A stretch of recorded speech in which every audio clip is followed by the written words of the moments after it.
నమస్తే. మనము త్రిపుర రహస్యం అనేటువంటి గ్రంథం గురించి మాట్లాడుకుంటూ ఉన్నాము.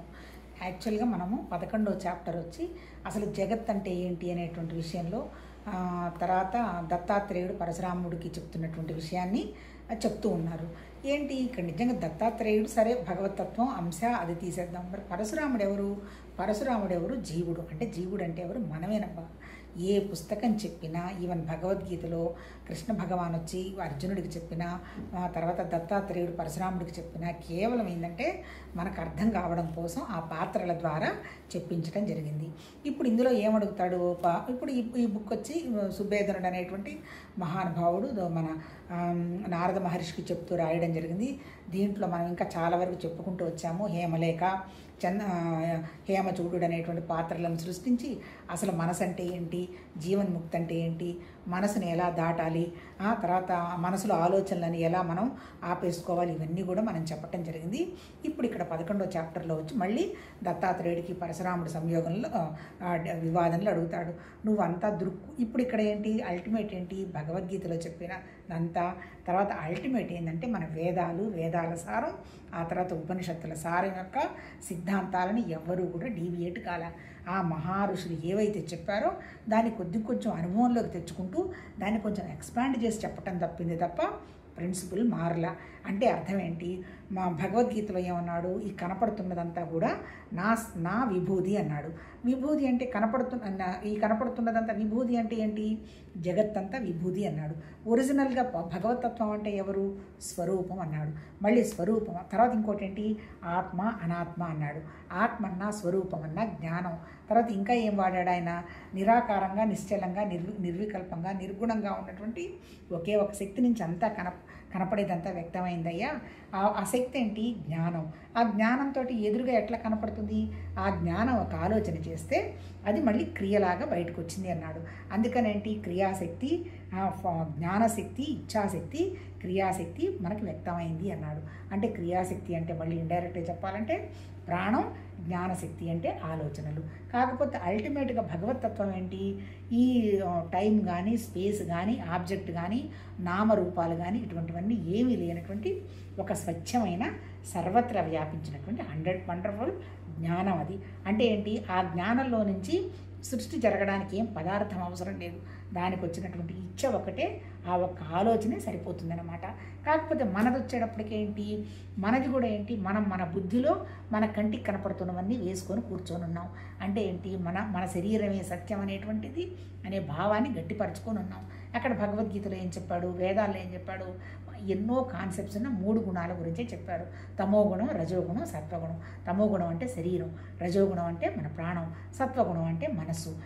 అంటే ఏంటి? మనసులో చేస్తున్నటువంటి ఆలోచన ఏంటి? నేనే శరీరం, నాది నాది నాది అనుకుంటూ మరి ఎన్ని వేల జన్మల నుంచి అనుకున్నామో ఏమో తెలియదు. మనం పోతే కానీ తెలియదు. తెలిసి చూసి వచ్చిన వాళ్ళు కూడా చెప్పిన వాళ్ళు లేరు. కాకపోతే ఆ మహర్షులు వాళ్ళ మేధా సంపత్తితోటి నీ మనసు మీద ఎక్కువ నువ్వు టెన్షన్ పెట్టుకోవాకమ్మా, భౌతికంగా కనపడుతున్న వాటి గురించి నువ్వు దుఃఖపడవాకు, విచారణ చేయవాకు, దుఃఖపడవాకు, కోరికలు పెంచుకోవాకు, అవన్నీ తాత్కాలికమేను. నిన్ను దాటినటువంటి ఆ భగవతత్వం, నీ మనసు దాటినటువంటి వండర్ఫుల్ ప్రత్యేగాత్మ ఈశ్వరతత్వం, ఆ జ్ఞానం నీతోనే ఉన్నది. దాన్ని నువ్వు గ్రహించి నువ్వు ఆ స్థితిలో ఉండి పనులు కండక్ట్ చేసుకుంటే నువ్వు వండర్ఫుల్గా ఉంటావని ఆ మహానుభావులు ఋషులు ఇన్ని ఉదాహరణలు, ఇన్ని పుస్తకాలు, ఇన్ని వ్యవహారంగా చెప్పటం జరిగింది. అంటే ఏంటి? ఇవి నిజంగా అర్థం చేసుకొని కొద్దో గొప్ప మన మనసును ప్రశాంతంగా ఉంచుకొని పాటించుకుంటూ పోతే మానసికంగా కానీ, శారీరకంగా కానీ ఇబ్బందులు కానీ, జబ్బులు కానీ ఉండకుండా ఉండేటువంటి ఒక నిశ్చలత్వం వస్తుంది. మనకి మానసికంగా ఎందుకు ఇబ్బందులు? మన మనసు ఎప్పుడైతే నిశ్చలత్వం లేదో మన మాట మీద మనకి పట్టు ఉండదు. మాట పట్టు లేనప్పుడు ఏ మాట పడితే అనేస్తాం. అందరూ అవతల వాళ్ళు ఏదో శాంతంగా ఉంటే పోనీలే వాళ్ళకి తెలియకన్నారులే అంటే సరిపోతుంది. కానీ అందరి మనసులు అలాంటివేగా. ఒక్క మనసు అందుకే కదా అందరూ స్వామీజీల దగ్గరికి ఎందుకు వెళ్ళేది? ఏదో వీళ్ళు చెప్పేవన్నీ వాళ్ళు వింటూ ఉంటారు. పాపం వాళ్ళకేం కోరికలు లేవుగా. అందుకని ఎప్పుడైనా సరే అలాంటి మెతక వాళ్ళని వీళ్ళు చెప్పినవన్నీ విని మీరు చేస్తుంది కరెక్టు అని చెప్పటానికే మనుషులను చూసుకుంటూ ఉంటారు. కాకపోతే ఎంత పైకి మాట్లాడినా, ఎంత పైకి మాకంతా తెలిసినట్టున్నా లోపల మన మనస్సు మీద మనం ప్రశాంతత సాధించటం అంత తేలికైన విషయం కాదు. ఎందుకు? మన దగ్గర ఉన్నటువంటి జ్ఞానం పరిమితం. అల్టిమేట్గా ఉన్నది ఏంటి? జ్ఞానమే. అక్కడ భగవతత్వ జ్ఞానం ఉందని తెలుస్తున్నది ఎవరికి? జ్ఞానానికి. నేను ఈ పుస్తకం విషయం చెప్దాము అని చెప్తున్నది ఎవరికి? జ్ఞానానికి. అంటే ఉన్నదంతా జ్ఞానమే. కాకపోతే ఈ లిమిటెడ్ జ్ఞానంలో నుంచి వ్యాపించినటువంటి జ్ఞానానికి గనక మన మనసుని తీసుకెళ్ళగలిగితే అప్పుడు ఎలా ఉంటుంది? ఉన్నదంతా ఒకటే అనేటువంటి విషయం మనకు సత్యం అవగాహన అవుతుంది అని మహానుభావులు చెప్పటం జరిగింది. వేదాంతంలో ముఖ్యంగా ఏంటి? శ్రవణం, మననం, నిధిధ్యాస, సాక్షాత్కారం అనండి, లేకపోతే అనుభవం అనండి. ముందు ఉట్టిగా శ్రవణం చేస్తే ఏం ఉపయోగం లేదు. కాకపోతే దాన్ని మననం చేయాలి. ఇది ఇంతే కదా, నిజమే కదా, ఇలా ఉంది కదా, ఇలా ఉంది కదా అని ఆలోచన చేయాలి. చేసిన తర్వాత ఆ ధ్యాసలో, ఆ స్థితిలో ఉండడానికి ప్రయత్నం చేయాలి. ధ్యానం. ఆ తర్వాత ఏంటి, ఎందుకు అనవసరంగా స్ట్రగుల్ పడుతున్నాం అనేటువంటి విషయాన్ని 5 నిమిషాలు మనం కూర్చుంటే వీటన్నిటికీ కారణం జస్ట్ ఆలోచనే కదా, భావాలే కదా అని మన భావాలను, మనం అనవసరపు భావాలను తీసేసుకుంటూ గనక ఉండగలిగితే మన మనసు నిశ్చలం అవుతూ ఉంటుంది. ఇక్కడ ఈ త్రిపుర రహస్యంలో 11వ చాప్టర్లో చెప్పింది కూడా అదే. ఈయన అడుగుతాడు, నువ్వు ఇంత చెప్తున్నావు కానీ, అంత జ్ఞానం జ్ఞానం అంటున్నావు కానీ నా కంటికి కనపడుతున్నది దృశ్యం తప్ప ఇంకేం కనపట్టలేదయ్యా అని అడుగుతాడు. దానికి ఏం కారణం చెప్తాడు ఆయన? దానికి ఏంటంటే, నువ్వు తయారు చేసుకున్నటువంటి నీ భావాలేనా ఆయన, అంతకంటే ఇంకేం లేదు. అక్కడ భగవతత్వానికి ఏంటి? అక్కడ స్వతంత్రం ఉన్నది, ఆ తర్వాత స్వేచ్ఛ ఉన్నది, అక్కడ నిర్మలత్వం ఉన్నది. మీ దగ్గర అవన్నీ లేవు కాబట్టి ఇవన్నీ తయారు చేసుకున్నారు అని అసలు పరమాత్మతత్వం అంటే ఏంటి అనేటువంటి విషయంగా చెప్తూ వచ్చినాడు. అంటే ఏంటి? మట్టి అంటాడు. మట్టి తయారవడానికి ఏదైనా సరే ఒక కారణం ఉంటే తప్ప తయారు కాదంటాడు. ఆ కారణం అనేది ఒక మట్టి, కార్యం అనేది కుండ అంటాడు. అందుకని మనకు కనపడుతున్నవన్నీ కుండలే తప్ప మట్టి కాదు అంటాడు. కాకపోతే అల్టిమేట్గా ఉన్నదంతా ఆ మట్టి అని కానీ, బంగారం అని కానీ, తర్వాత తాడని కానీ, ఇవన్నీ సముద్రం అని కానీ, ఇవన్నీ కూడా ఈ అద్వైత వేదాంతంలో చెప్పిన ఉదాహరణలు. ఇప్పుడు వాటర్ ఉంది, నీళ్ళల్లో నుంచి ఒక పొంగు బయటకు వచ్చింది. ఎక్కడి నుంచి వచ్చింది? వాటర్లో నుంచేగా వచ్చి పడింది. ఏది? నీళ్ళు వచ్చి పడింది. పొంగు అంటే ఏంటి? దాన్ని ఏమంటారు? పుడగలు, నురుగు అంటారు కదా. ఆ నురుగు ఎక్కడి నుంచి వచ్చింది? నీళ్ళల్లో నుంచే కదా వచ్చింది. అంటే అల్టిమేట్గా మహానుభావులు ఆ ఋషులు చెప్పదలుచుకున్నది ఏంటి? Everything is part and parted భగవతత్వం తప్ప ఇంకొకటి ఏమీ లేదు. నువ్వు కూడా ఆ తత్వం అని కనుక అనుకుంటే నువ్వు చాలా వండర్ఫుల్గా ఉండగలుగుతావు అంటాడు. దానికే వాళ్ళు ఉదాహరణగా చాలా ఇప్పుడు మన సంగతే తీసుకుందాం. పుట్టినప్పుడు చిన్న ఏదో అండంలాగానో పిండంలాగానో లోపల పడ్డాం, ఆ తర్వాత పసిబిడ్డ, ఆ తర్వాత మళ్ళీ పుబర్టీ వచ్చింది, ఆ తర్వాత పిల్లలు, ఇవన్నీ ఎక్కడి నుంచి వచ్చాయి? ఇప్పుడు ఈ ఓల్డ్ ఏజ్ ఎక్కడి నుంచి వచ్చింది? మన ఆ పుట్టినటువంటి ప్రస్తుత బేబీలో నుంచే కదా ఓల్డ్ ఏజ్ స్థితి వచ్చింది. అంటే అర్థం ఏంటి? ఆ జ్ఞానం నుంచే ఈ జ్ఞానం వరకు అంతా ఉన్నది ఒకటే జ్ఞానం అంటాడు. అందుకే ఇప్పుడు పండు గురించి ఉదాహరణ చెప్తారు. సపోజ్ మామిడి పళ్ళు ఇప్పుడు ఫిబ్రవరి టైంకి పిందెలు వస్తాయి, చేదుగా ఉంటాయి. కొన్నాళ్ళు అయిన తర్వాత కొంచెం పెరుగుతాయి, పుల్లగా ఉంటాయి. తర్వాత మళ్ళీ ఏప్రిల్ మే వచ్చేటప్పటికి పండిపోతాయి, తీయగా ఉంటాయి. ఈ అన్ని స్థితులు ఎక్కడున్నాయి? ఆ చిన్న పిందెలోనేగా ఉన్నది. ఏమైనా తీపి సపరేట్గా వచ్చి పడిందా? పులుపు ఏమన్నా సపరేట్గా వచ్చి పడిందా? ఏం లేదు. పులుపు పోయింది, తీపి వచ్చింది. అంటే అర్థం ఏంటి? మహా ఋషులు వాళ్ళు చెప్పదలుచుకున్నది, మనం మన మనసుని ఎంత తేలికగా పెట్టుకొని కొంచెం కంఫర్టబుల్గా, ఎక్కువ టెన్షన్ లేకుండా ఎలా ఉండాలి అనేటువంటి విషయమే ఆ ఋషులు చెప్పారు. అంటే అన్నీ నీ భావాలేనమ్మా, నీ భావాలు మార్చుకో. ఈ భావాలు ఎందుకు మార్చుకోలేకపోతున్నాము? ఎప్పటి నుంచి ఈ భావాలు ఉన్నాయో తెలియదు.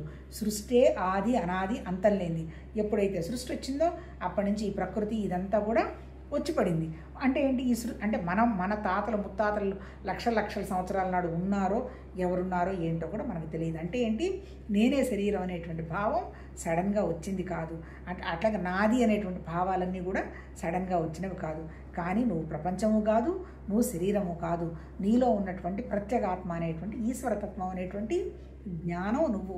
అందుకని ఇవన్నీ కూడా తాత్కాలికం, వస్తాయి ఉంటాయి వెళ్ళిపోతాయి. అందుకని తాత్కాలికంగా ఉంటున్న వాటి గురించి నువ్వంత బెంగపడాల్సిన అవసరం లేదు అనేటువంటి విషయంగా నిన్న చాలా వరకు చదువుకున్నాము.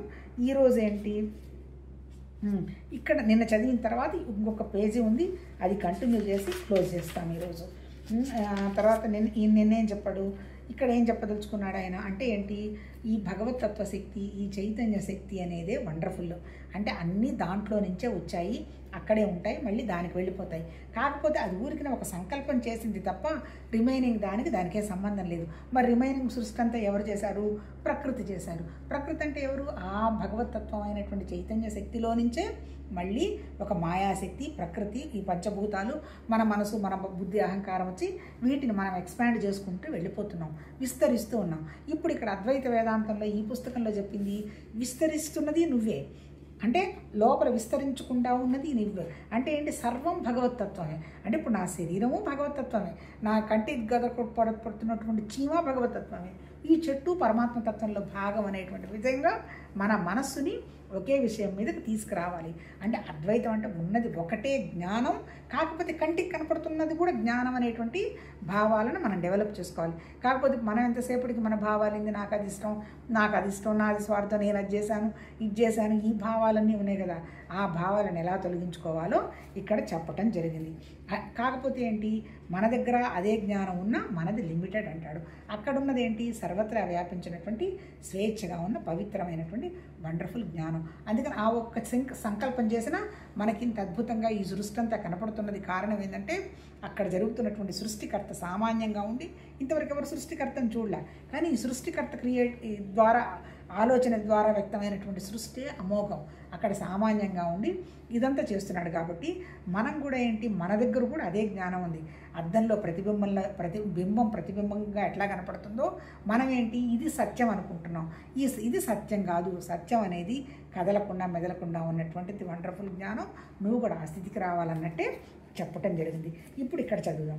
జీవులలో కూడా కొందరిలో ఈ స్వాతంత్రం హెచ్చుగా ఉంటుంది. అంటే ఏంటి, మామూలుగా ఇప్పుడు మన జీవత్వం ఉన్న వాళ్ళలో కూడా మనసుకి ఎక్కువ కోరికలు లేకుండా కేవలం భగవతత్వం అనేటువంటి చిదాకాశ స్థితిలో కనుక ఉన్న వాళ్ళకి ఎలా ఉంటుంది, వాళ్ళల్లో కూడా ఫ్రీడమ్ ఉంటుంది. అంటే ఫ్రీడమ్ అంటే ఏం లేదు, భయం లేకుండా, కోరిక లేకుండా ఉండడం ఏడబ్బా, అంతకంటే ఇంకేం లేదు.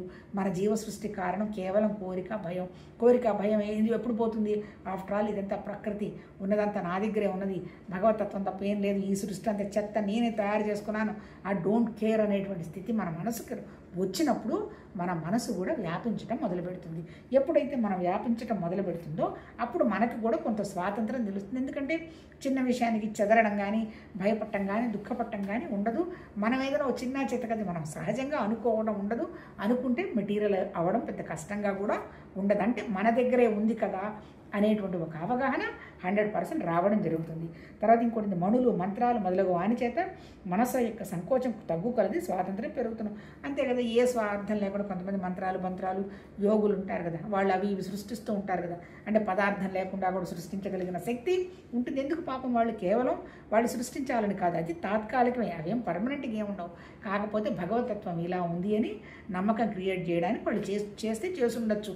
ఎందుకంటే ఆ స్వాతంత్రం ఉంది కాబట్టి అక్కడ ఆ స్వాతంత్రం యొక్క ఆధిక్యం చేత వారు గావించు సృష్టి అనేక మందికి సత్యంగా భాషిస్తుంది. అంతే కదా, కొంతమంది చేసేవి అమ్మో ఇది నిజంగా. ఇప్పుడు మన కంచి పీఠాధిపతుల గురించి వాళ్ళ గురించి చెప్తారు. పాతకాలంలో వాళ్ళ అమ్మవారి విగ్రహాలు అవి తీసి అందరికి ఇచ్చేవాళ్ళని ఏవేవో చెప్తారు. అవి మనం చూడలేదు, కానీ వాళ్ళకి ఆ శక్తి ఉంటే ఉండొచ్చు. ఎందుకంటే వాళ్ళకి స్వార్థం లేదు. వాళ్ళు నిరాడంబరంగా, నిర్మలంగా. ఎందుకంటే ఆయన కంచి చంద్రశేఖర సరస్వతి అని ఎవరు చాగంటి కోటేశ్వరరావు గారు ఎవరో చెప్తుంటే విన్నాను. ఆయనకు ఒకరోజు ఈ తోటకూర చాలా బాగుందని అన్నాడటం, భోజనం పెట్టేవాడితోటి. అందుకని వాడు ప్రతిరోజు తీసుకొచ్చి తోటకూర చేయడం మొదలుపెట్టాడట. ఈయన చాలా ఇష్టపడ్డాడు కదా అని. నేను కూడా తోటకూర బాగుందన్నాను, అంటే నా ఇంద్రియం కూడా నాలుగు పనిచేస్తుందని ఆవు పేడతోటి, అంటే పేడతో క్లీన్ చేసుకున్నాడని కదంటే అది నేను తప్పు జరిగింది కదా అని అందులోనే ఆయన బయటకు కొట్టి ఏంది ఇంత చిన్నది అంటే అర్థం ఏంటి, వాళ్ళ మనసు అంత ఉదారంగా అంత బాగా వ్యాపించున్నది. మరి మన మనసు కొంచెం ఉప్పు తగ్గిందంటే ప్లేట్ ఎగిరిపోతుంది, అనుకున్న టేస్ట్ రాకపోతే బాలేదని వెళ్ళిపోతాం. అంటే ఏంటి అంటే దీనికి ఈ నాటకాలన్నీ వేస్తున్నది ఎక్కడ, మనసే. అందుకని ఆ మహానుభావులు ఈ మనసు నాటకాలను గ్రహించి, ఈ సంస్కారాల వాసనల నాటకాలు గ్రహించి వాళ్ళు సమత్వ స్థితికి ఉండడంగా చేశారు. కాబట్టి వాళ్ళు కొన్ని సృష్టించగలిగారు అంటాడు. సత్య భార్గవ ఇంద్రజాలికును చూడుము, వాడు పదార్థం ఏది లేకుండానే సంకల్పం వల్లనే గుర్రాలు, ఏనుగులు మొదలగు వానితో ఒక ప్రపంచాన్ని భాషింపచేస్తున్నాడు. అది అందరికీ సాధారణమై స్థిరమై గజమును ఆరోహించట, గుర్రంపై స్వారీ చేయట మొదలైన వ్యవహారాలు కలది అవుతున్నది. ఈ ప్రపంచాన్ని అతడు మరలా తన యందు ఉపహరించుకున్నాడంటే ఏంటి, ఏంటి, ఇప్పుడు ఈ సోకాళ్ళు మన స్వామీజీలు వాళ్ళు పాతకాలంలో యోగులు ఏదైనా సృష్టించినా అది తాత్కాలికం. ఎవడో గుర్రాన్ని ఒకడు సృష్టించాడు అనుకోండి, ఆ గుర్రం ఏమో మళ్ళీ 24/7 అది ఏం చేయదు. అప్పటికప్పుడు చూపిస్తాడు, అప్పటికప్పుడు ఎక్కిస్తాడు, మళ్ళీ తనలోకి లైన్ చేస్తాడు. అంటే ఏంటి, ఒక పదార్థాన్ని సృష్టించేంత శక్తి మనసుకున్నా మళ్ళీ దాన్ని స్థిరపరిచేది ఉండదు. మరి అంత గుర్రాన్ని సృష్టించగలవాడు నేనే భగవతత్వం అనేటువంటి విషయంగా కనిపెట్టి ఉండొచ్చు కదా, మళ్ళీ అంత ఉండదు. అంటే ఇక్కడ చెప్పదలుచుకున్నది ఏంటంటే, ఆ మహానుభావులు మన మనసుకు కొంచెం వ్యాకోచం వస్తే, మన మనసు కాస్త ఎక్స్పాండ్ అయితే మనం అనుకున్నవి చేయడానికి అవకాశం ఉంది అని చెప్తున్నాడు. కాకపోతే ఇట్స్ నాట్ ఫైనల్. దానివల్ల ఉపయోగం ఏముంది? ఇప్పుడు నేను సమాధి స్థితిలో ఉంటాను, 4 గంటలు ఉంటాను, 5 గంటలు ఉంటాను, 6 గంటలు ఉంటాను, లేదా 2 రోజులు ధ్యానంలోనే కూర్చొని ఉన్నాను. మళ్ళీ కళ్ళు తెరిచి ప్రపంచంలోకి రావాలిగా.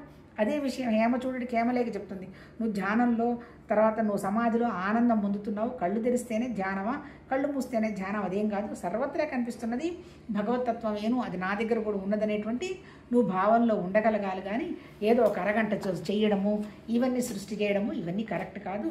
సర్వత్రా ఉన్నది పరమాత్మతత్వమే, జ్ఞానమే అని గుర్తించగలగడమే ఫైనల్ అని చెప్తాడనమాట. అంటే ఏంటి, కాకపోతే ఏంటంటే మన మనసు వ్యాపించుకుంటే మనం కొన్ని పనులు చెయ్యొచ్చు అని ఈ అమ్మవారు అంటే ఈ త్రిపుర సుందరి ఈ శక్తి, ఈ నిరాకారమైన శక్తి మనకి చెప్తుంది. మనకంటే ఎవరికి పరశురాముడికి చెప్తుంది. పరశురాముడు అంటే ఎవరు మనం వింటున్నాం అనమాట. నేను చిదాత్మను అనే తెంపు లేకుండా అభ్యసిస్తున్న యోగికి ఈ స్వాతంత్ర శక్తి ఇంకా హెచ్చుగా ఉంటుంది.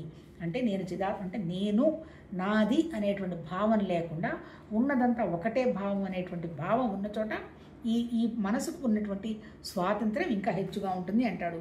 అటువంటి యోగుల యొక్క సృష్టిని చూడము, ఇది ఇంద్రజాలం కన్నా పూర్ణమై స్థిరమై ఒప్పుచున్నది.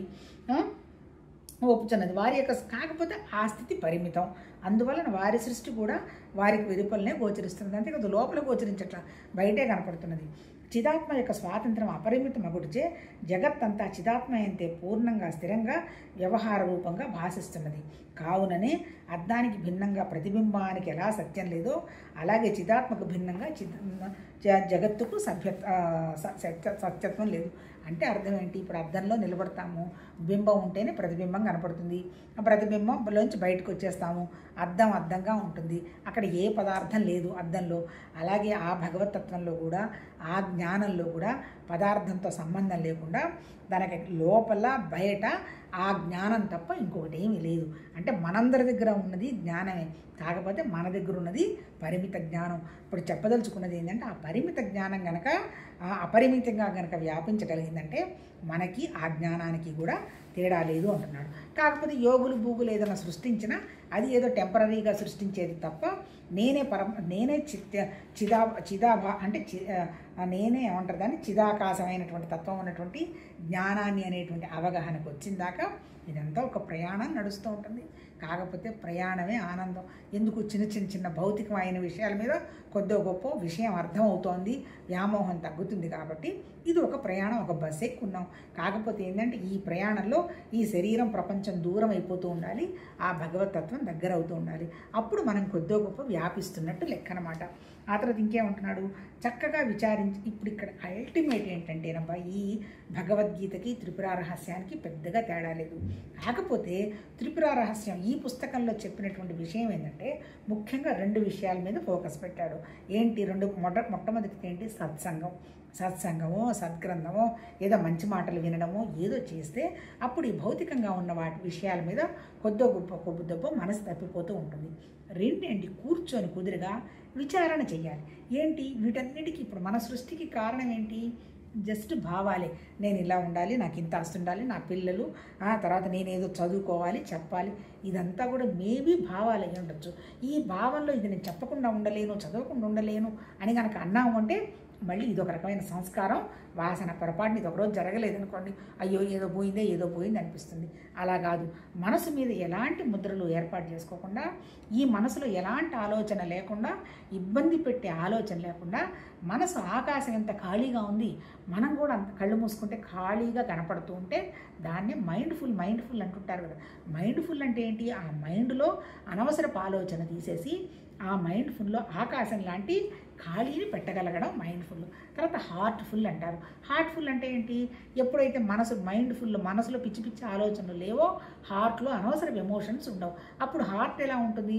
అది కూడా భగవతత్వ ఆలోచనతో ఫుల్ అయినట్టుగా ఉంటుంది. మనసు వేరు, ప్రాణం వేరు కాదు, రెండూ సూక్ష్మ శరీరమే. హార్ట్ ఆర్ మైండ్ అన్నారు. కాకపోతే ఏంటి? మనసు అనేది ఆలోచన చేస్తుంది, ప్రాణం అనేది కొంచెం ఊపిరి పీల్చుకుంటూ ఉంటే ప్రాణం ఉందనే విషయం తెలుస్తూ ఉంటుంది. రెండూ కదలికలే. కాకపోతే ఈ కదలిక టెంపరీ, నా శరీరం వరకే కదులుతుంది, నా శరీరం వరకే ఆలోచిస్తుంది అంటే లిమిటెడ్ ఏరియా. అందుకని మనం ఏంటి, ఈ నా శరీరం, నా నా నా ప్రాణం అనేటువంటి విషయాలను తీసేస్తే హార్ట్, మనసు కూడా భగవతత్వ ఆలోచనతోటి, భగవతత్వ భావంతో, భగవతత్వ అనుభూతితోటి ఫీల్ చేయగలగాలి. అది ఫిల్ చేయడం అంటే హార్ట్ఫుల్ అంటే ఏంటి?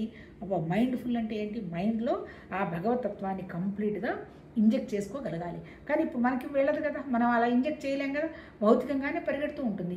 అందుకని ఆ భౌతికం సత్యం కాదు అనేటువంటి విషయాన్ని 100% కరెక్ట్గా అంటే నమ్మి మనం చేసుకుంటూ ఉండాలి. ప్రయాణం అంటే అది.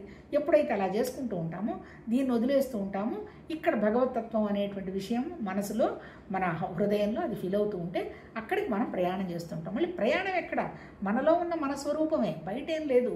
మనలో ఉన్నటువంటి మనస్వరూపమే, మనలో ఉన్న కేంద్రమే, మనలో ఉన్న మూలమే. అది నేనేననేటువంటి విషయాన్ని గ్రహించుకుంటూ పోవడమే. అల్టిమేట్ ఏంటి? నేను తప్ప ఇంకేమీ లేదు. నేనుంటేనే ఇవన్నీ కనపడుతున్నాయి. నేను పోతే ఏముంది? ఆస్తులు లేవు, హంగామాలు లేవు, వంటలు లేవు, ఏమీ లేవు. కాకపోతే ఈ నేనెవరు? నేను శరీరం కాదు. ఈ నేను నా దగ్గర ఉన్నటువంటి జ్ఞానం అనేటువంటి స్థితిలో ఉండి ఈ శరీరాన్ని మనకి భగవతత్వ పని కోసం పరికరంగా వాడుకుంటూ ఉండాలి. ఎవరు చెప్పినా ఇంతకంటే ఏం లేదు. కానీ సిద్ధాంతం ఇదే. ఆచరణకి రావాలి అంటే సడన్గా ఏదో ఒకసారి వినేస్తే రాదు. దీన్ని మననం చేసుకోవాలి. ఇలా నేను వాడుతున్నానా లేదా, ఎందుకు నేను టెన్షన్ పడుతున్నాను, ఎందుకు నేను స్ట్రగుల్ అని మనం గుర్తించుకుంటూ ఉండాలి. ఆ తర్వాత ఏంటి? ఇక్కడ చెప్పదలుచుకున్నది ఏంటి? మహానుభావుడు, నేను చెప్పాను కదా, త్రిపుర రహస్యంలో 2, 1 సత్సంగు, 2 విచారణ. ఇప్పుడు మనం మాట్లాడుకున్నదంతా విచారణ, ఇక్కడేమీ లేవు అవి. కానీ ఆ విచారణ అనేది మన మనసుకు మనం 24 గంటలు విచారణ చేస్తూ ఉండాలి. ఏదైనా అనవసరం ఆలోచన వచ్చింది, ఎందుకు వచ్చింది ఇది అని దాన్ని కట్ చేసి అవసరమైన ఆలోచన ఏంది అనేటువంటి విషయానికి వెళ్ళాలి. చివరికి ఆలోచన స్థితి కూడా వెళ్ళిపోవాలి. ఇప్పుడు ఏంటి? ఆ హార్ట్ మైండ్ ఎట్లా ఫుల్ అయ్యి ఉండాలి? ఓకే, అసలు ఏమీ లేని స్థితిలో ఫుల్ అయ్యి ఉండాలి. భగవతత్వం ఏంటి? ఏమీ లేని స్థితి, నిర్వికల్పం, నిరాకారం, నిశ్చలత్వం, నిర్గుణత్వం. నిర్వికల్పం అంటే ఏ సంకల్పం లేదు. ఎట్లుంటుంది మనసు? ఇప్పుడు మనం కూర్చుంటాము, నిర్వికల్పంగా ఉన్నాము, అటు ఇటు కదలాల్సిన పని లేదు, కళ్ళు మూసుకున్నాము, ఖాళీ కనపడుతుంది, స్పేస్లా కనపడుతుంది. అప్పుడు మనం బ్రీతింగ్ తీసుకునే విషయం ఎట్లా కనపడుతుంది? స్లో బ్రీతింగ్ ఉంటుంది, నిదానంగా బ్రీతింగ్ తీసుకుంటాం, వదులుతాం. అక్కడ ఏమి టెన్షన్ ఉండదు. అలా కాకుండా ఏదో వస్తుంది, ఏదో రావాలి, ఏదో చెయ్యాలి అన్నప్పుడు మనసు ఆలోచనలు చేస్తూనే ఉంటుంది. లోపల ఉన్నటువంటి మన ప్రాణం ఉంది కదా, అది బ్రీతింగ్ ఎక్కువ తీసుకుంటూ ఉంటుంది. అల్టిమేట్ ఏంటి? ఇవన్నీ కూడా మనం పరిశీలిస్తే మనకే అర్థమవుతాయి. ఈ పరిశీలించడాన్ని విచారణ అన్నారు. ఇప్పుడు మనం పగలు ఉంటాము, పని చేయాల్సి వస్తుంది, నిద్రలేస్తాము, జాగ్రత్త అవస్థ, పనులు జరగాలి. అప్పుడు ఏముంటుంది? అప్పుడు ఆకలి ఉంటుంది, పని చేస్తాము, సూర్యతత్వం నడుస్తూ ఉంటుంది, కుడి ముక్కులో నుంచి బ్రీతింగ్ తీసుకుంటూ ఉంటాం. రాత్రిపూట పడుకుంటాము, ప్రశాంతంగా ఉంటుంది, ఎడమ ముక్కులో నుంచి బ్రీతింగ్ తీసుకుంటూ ఉంటాం. అంటే ఏంటి? పింగళ, ఈళ, పింగళ. అసలు ఒరిజినల్ ఎవరు? అసలు భగవతత్వ శక్తి మనసు ఎక్కడ? మళ్ళీ సుష్మా అంటాడు. అంటే అర్థం ఏంటి? మామూలుగా లోపలికి పైకి నిదానంగా తీసుకుంటూ ఉంటాం, ఏ సంకల్పం పెట్టకుండా. అప్పుడు అది భగవతత్వ శక్తి. అంటే అల్టిమేట్ ఏం చెప్తున్నాడు? ఇవన్నీ కూడా మనం అర్థం చేసుకుంటేనేనబ్బా. 5 వేళ్ళు ఉన్నాయి, ఆ 5 వేళ్లలో నీటి తత్వం, ఆ తర్వాత భూమి తత్వం, ఆ తర్వాత బుద్ధి, ఆకాశం, ఆనందం, 5 అంటే ఏంటి? మళ్ళీ అంటే పంచభూతాలకు అనుగుణంగానే మన దగ్గర అన్నీ ఉన్నాయి. అట్లా ఇవన్నీ కూడా ఓహో ఇది ఇట్లా ముద్రలు అంటున్నాడు. ఏంటి ముద్రలు? ఒకటి ఆనందం మీద ముద్ర, ఒకటి జ్ఞానం మీద ముద్ర. అంటే కనీసం మనసు కుదురుగా ఉంటుంది. అంటే ఏంటి? మన ఇంద్రియాలను ఆపితేనే కదా మనసు శాంతంగా ఉండేది. ఇంద్రియాలను ఆపాలంటే శక్తి ఉండాల్సింది ఎవరికి? మనసుకు కదా. అంటే ఇవన్నీ ఓహో ఎందుకు వస్తుంది నాకు ఈ ఆలోచనలు? నేను ఎప్పుడో పెట్టుకున్నటువంటి నా జ్ఞానంలో ఉన్నటువంటి నా జ్ఞాపకాలు, ఈ జ్ఞాపకం నాకు ఇప్పుడు అవసరమా? అది ఎప్పుడో జరిగిపోయింది, శరీరానికి అక్కర్లేదు. అమ్మో రేపైపోతుంది, ఏమైపోతుందో, అవసరమా? భవిష్యత్తు ఎవరికి తెలియదు. మాయాశక్తి, ప్రాణశక్తి, అమ్మవారు నడుస్తుంది. ఆ జ్ఞానంలో అవన్నీ భవిష్యత్తు ఏమి ఉందో లేదో తెలియదు. ప్రస్తుతంలోనే జ్ఞానం ఉంది. జ్ఞానం అనేది కదలదు. ఆ కదలకుండా ఉన్నటువంటి జ్ఞానం మనతో ఉన్నది. కదులుతున్నదంతా ఈ మనస్సు. ఈ మనసు నాటకాన్ని ఆపాలి అంటే కొంచెం జ్ఞానం పెంచుకుంటూ పోవాలి. మళ్ళీ జ్ఞానం అంటే ఏంటి? శరీరానికి సంబంధించి వచ్చేటప్పటికే మళ్ళీ బుద్ధి వస్తుంది. అందుకే అభ్యాసం, వైరాగ్యం అన్నాడు. సడన్గా ఎలా వస్తుంది? Practice, practice, practice. ఎక్కడ మనసు ఇబ్బంది పెట్టినా, ఎందుకు ఇబ్బంది పడింది, ఎవరు ఇబ్బంది పెట్టారు అనేటువంటి విషయాన్ని మనమే గ్రహించుకుంటూ ఉండాలి.